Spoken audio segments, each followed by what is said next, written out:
In front of me is Motorola Moto E15, and today I would like to show you how you can manage apps permissions. Begin by launching Settings and scrolling to hit Security and Privacy. Then scroll all the way down to hit Privacy and tap on Permission Manager. Following that, select one of your device's features and pick one of your apps.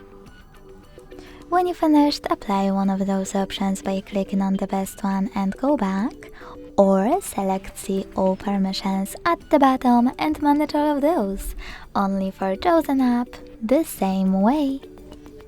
Thanks so much for watching. If you enjoyed this video, leave a like, comment and subscribe.